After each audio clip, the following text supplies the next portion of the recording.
അസ്സലാമു അലൈക്കും. തഫ്സീർ വായന ഭാഗം 57.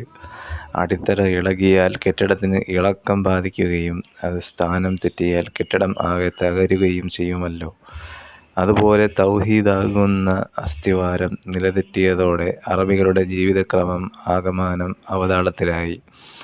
അതോടെ ഷിർക്കും തസ്ബീഹും തഹ്രീഫും, അള്ളാഹുവിനോട് പങ്കുചേർക്കലും അവന് സാദൃശ്യം കൽപ്പിക്കലും മതവിധികളെ മാറ്റിമറിക്കലും രംഗപ്രവേശം ചെയ്തു.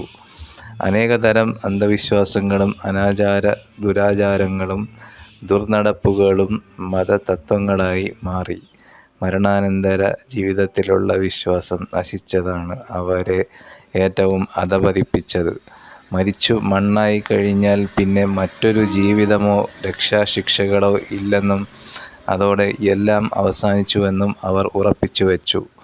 മരണാനന്തര ജീവിതത്തെപ്പറ്റി പൂർവ്വവേദങ്ങളിൽ പ്രസ്താവിക്കപ്പെട്ടിട്ടുണ്ടെങ്കിലും ഖുർആനിലേതുപോലെ അത്ര വിശദവും വ്യക്തവുമായ നിലയിൽ അവയിൽ അതിനെക്കുറിച്ച് പ്രതിപാദിക്കപ്പെട്ടിട്ടില്ലായിരുന്നു.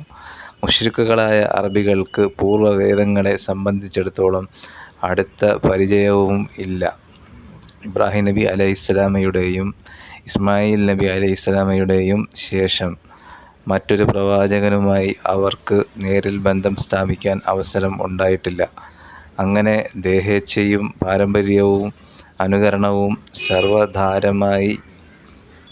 സർവാധാരമായി ചിരകാലം നിലനിന്നുപോന്ന ആ സമുദായത്തിനു ഭൗതിക ദൃഷ്ടിക്കപ്പുറമുള്ള ഒരു ജീവിതത്തെ സംബന്ധിച്ച് വിശ്വസിക്കുവാൻ കഴിയാതായിത്തീർന്നു.